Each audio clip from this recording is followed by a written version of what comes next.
All right, let's talk about ground reaction forces. How to use the ground properly, right?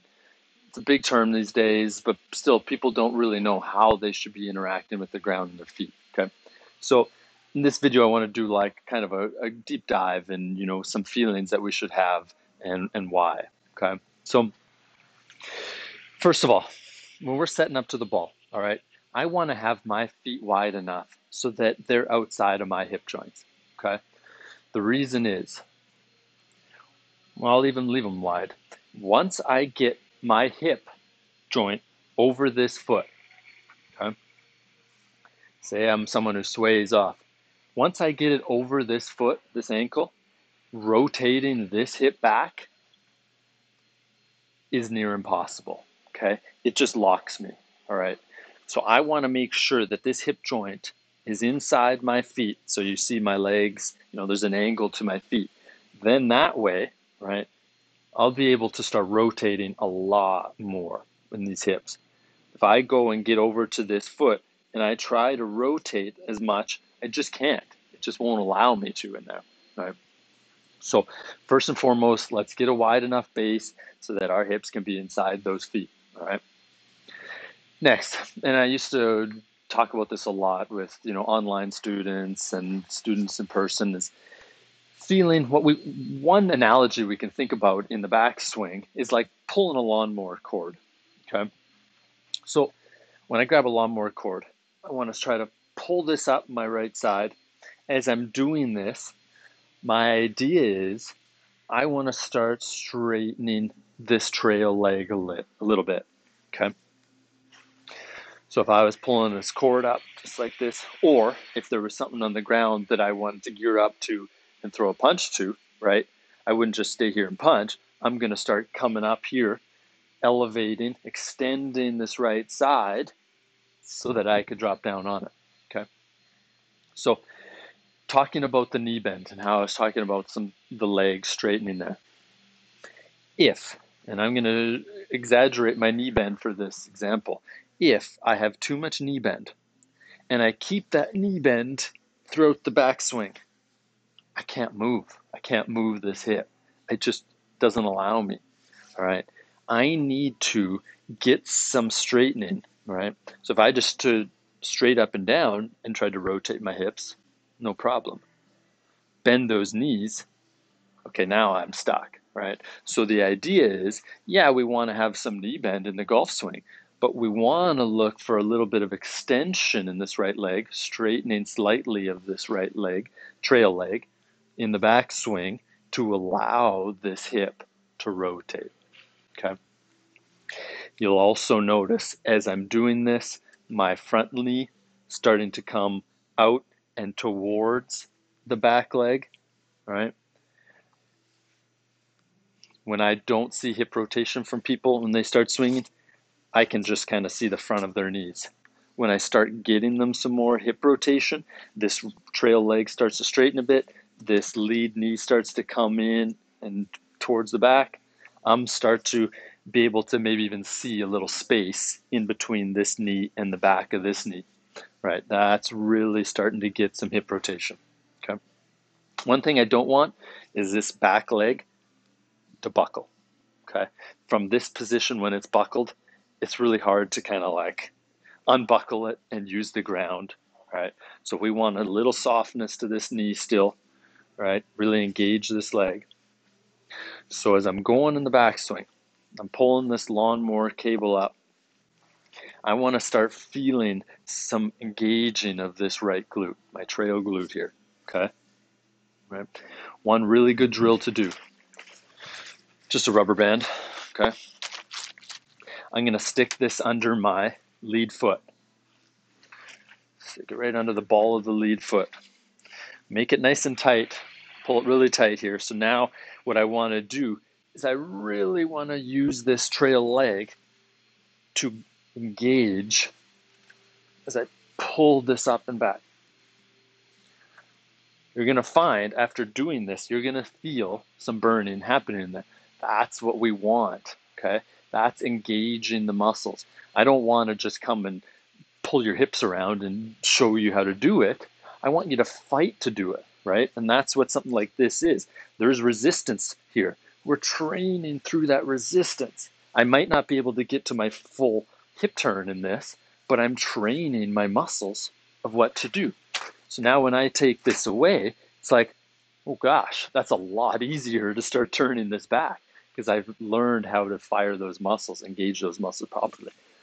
And it's something that, we can do in the front, in the downswing as well, right? When we get there, right? If people are having trouble rotating through, we can do this same type of motion here to get them to feel what it's like to push off this leg and push this front glute back and around. Okay, so we've really engaged this back leg, getting some hip rotation here. Okay, so there's two ways we can think about this. People who I find that have good mobility in the hip, they can keep their pressure on their trail ball of foot, and they're still able to get good hip rotation. Okay, they got good mobility in there, so they can keep pressure on the ball of their trail foot here as they go to the top, and still get hip rotation. But there's a lot of people that can't do that. If we need to get all the rotation possible, which is going to help with club head speed, allowing us the chance to get deeper hands to come from the inside, stuff like that, then what I want us to do is to start loading into the right heel, the trail heel. When I get into my trail heel, again, it's another thing that helps me get that right hip, the trail hip, back, get that hip rotation. Okay. But if you got enough mobility that you can stay on the ball of your trail foot and still get hip turn, great. Because here's what's coming next. When we're going and we're going to start the downswing now, we're going to go from wherever we were on this trail foot, right? And we're going to start pressing into the ball of the trail foot. That ball of the trail foot is what's going to help us push, rotate, okay, with the trail side. I'm not going to load into my heel, right? I'm not going to load into my heel like this and push off this heel. If I do that, right, and I'm pushing off this heel, it's really hard to rotate. I'm just going to probably start sliding, bumping over, right? I need to get pressure into that ball of that foot that allows me to start rotating my body, getting my pressure more to my front side. So now I can use that front side. Okay. So we've got it, getting into the ball of the foot. What you'll notice here in my legs, right? You're going to see my legs separate a little bit. But it's like, why is that happening? Okay. Well, the reason is, as I'm getting and I'm starting the downswing here, okay, I want to get these legs separate because, right, I'm pushing this right leg in that direction. I'm trying to push the ground that way. Okay. And so as I do that, this right knee, as it starts flexing, right, is going and pressing that direction. Okay. I'm not just going here and pushing my leg over. There's actually a reason that that knee actually looks like it's going that way because I'm pushing it that way, right? As I do that, I'm pushing this one this way. I'm trying to feel this left side, this left knee start to rotate, which is helping these hips rotate. Get to the top, ball of trail foot, push that direction. When I push that direction, I'm shifting my pressure a bit more to the front side, my front knee rotating around. Now I'm pretty equal in my pressure. Now what I want to start to do is start really engaging this front side, okay? And so I always think of it as like, if I'm going to go and uppercut someone, I've got into this nice position. What I want to start doing is I'm not going to just be here and not use the ground at all or just use my arm, right? I'm going to start getting down into the ground a little bit, rotate towards where I'm going to be throwing this uppercut, and start thrusting up to it. Okay, one way to look at it here. All right, so we get up to the top, pushing here, pressure's moving towards the target a little bit, rotate this front knee out of the way a little bit, into the ball of the front foot, use that front foot to be pushing up and back, okay? Because if I don't use this front foot at all, right, and I'm pushing off this front side, I'm just going to be sliding way too far forward.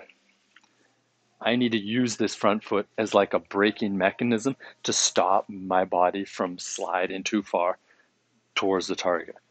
So I get into that ball of that front foot, use that to push back up. Now I'm going to feel this uppercut, right, coming up and around. Something I see too often is people, as they're here, if they just start thrusting this way, like towards the golf ball, right? We want to be feeling butt back as I'm rotating and getting into the ground, right? Continually feeling this front foot, front leg pushing up and back to help me rotate through. And then once I got these hips rotated a bit towards the target, now I can start feeling like my belt is going to start come up towards the target as I finish my rotation, right? Feeling my, my trail glute really push off the ground, okay? Okay, so let's summarize that. Finding a way to straighten that leg a touch, keeping some softness into it.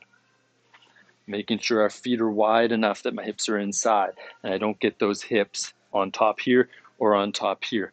I'm trying to keep those hips inside those feet the whole time to allow my hips to rotate. Get into the ball of the foot. This knee's going down because I'm pushing into the ground that way. Getting my pressure more to this side, ball of the foot. I start pushing up and back to continue my rotation. While I'm doing this, trying to keep the back side back against this line, right? One thing that I like to do sometimes is even stand up like a tall stretch, or like a roller. Anything that is lightweight that can come up to your backside height. Kind of have it resting pretty close, maybe an inch away from the backside at the top of the swing as I'm doing all these things, trying to push my backside back and knock that object over, right? As I do this, then I know for sure I'm keeping my backside back and I'm not starting to jump up, okay? Right. Come up, finish with that thrust of the belt towards the target, uppercut. All right, let's deep dive into some ground reaction forces. Let me know if you got any questions.